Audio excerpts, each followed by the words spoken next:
ನಮಸ್ಕಾರ ನನ್ನ ಎಲ್ಲ ಪ್ರೀತಿ ಆತ್ಮೀಯ ಸ್ನೇಹಿತರೆ, ಬಳ್ಳಾರಿ ಜಿಲ್ಲೆ ಸಿರುಗುಪ್ಪ ತಾಲೂಕಿನ ಹಿಂದೂ ಮಹಾಗಣಪತಿ 8ನೇ ವರ್ಷದ ವಿಸರ್ಜನೆ ಕಾರ್ಯಕ್ರಮದ ಒಂದು ವಿಡಿಯೋ ಚಿತ್ರೀಕರಣ ಮಾಡಿನಿ. ದಯವಿಟ್ಟು ತಪ್ಪದೆ ನೋಡಿ. ಮತ್ತೆ ನೆಕ್ಸ್ಟ್ ವಿಡಿಯೋದಲ್ಲಿ ಸಿಗೋಣ. ಜೈ ಹಿಂದ್, ಜೈ ಕರ್ನಾಟಕ ಮಾತೆ.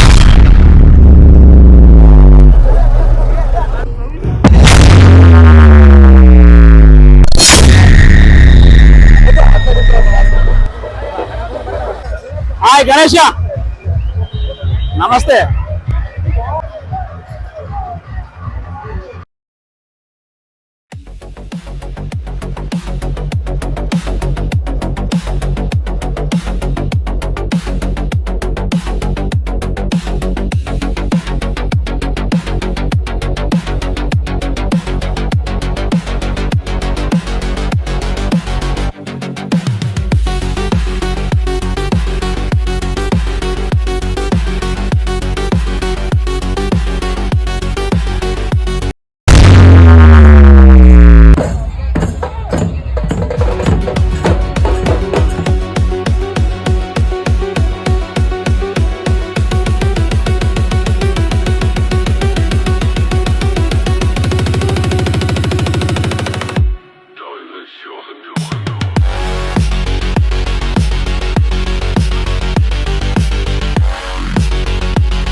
ನಗರಸಭೆ ಸಿರುಗುಪ್ಪ ನೋಡಿ ಸ್ನೇಹಿತರೆ, ವಿಸರ್ಜನಾ ಕಾರ್ಯಕ್ರಮ ಆದ ತಕ್ಷಣ ಯಾವ ರೀತಿ ಸ್ವಚ್ಛತೆ ಕಾರ್ಯಕ್ರಮ ನಡೆಸ್ತಾ ಇದ್ದಾರೆ. ಎಷ್ಟು ಸ್ವಚ್ಛತೆ ಅಲ್ವಾ. ಈ ಸ್ವಚ್ಛತೆ ಜೊತೆಗೂ ನಗರ ಸ್ವಚ್ಛತೆ ಬಗ್ಗೆ ಸ್ವಲ್ಪ ಗಮನ ಹರಿಸಬೇಕು. ಇದಕ್ಕೆ ಸಂಬಂಧಪಟ್ಟಂಥ ಅಧಿಕಾರಿಗಳು ಹಾಗೂ ಸಾರ್ವಜನಿಕರು. ಯಾಕಂದ್ರೆ ನಾನು ಪ್ರತಿ ಸಲ ಊರಿಗೆ ಬರಬೇಕಾದ್ರೆ ನನಗೆ ಸ್ವಾಗತ ಕೊಡುವುದು ಗಾಳಿಯಲ್ಲಿ ತುಂಬಿದಂಥ ಧೂಳು ಹಾಗೂ ಮುಖ್ಯ ರಸ್ತೆಯಲ್ಲಿ ಬಿದ್ದಂಥ ಗುಂಡಿಗಳು. ಇದರಲ್ಲಿ ಏನಾದರೂ ತಪ್ಪು ಮಾತಾಡಿದ್ರೆ ದಯವಿಟ್ಟು ಕ್ಷಮಿರಲಿ. ಇದೇನೋ ನನ್ನ ಅನಿಸಿಕೆ ಹೇಳ್ಬೇಕನ್ಸಿತ್ತು, ಹೇಳಿದೆ. ಹಾಗೆ ಗಣೇಶ ವಿಸರ್ಜನೆ ಕಾರ್ಯಕ್ರಮದ ವಿಡಿಯೋ ತಪ್ಪದೆ ನೋಡಿ.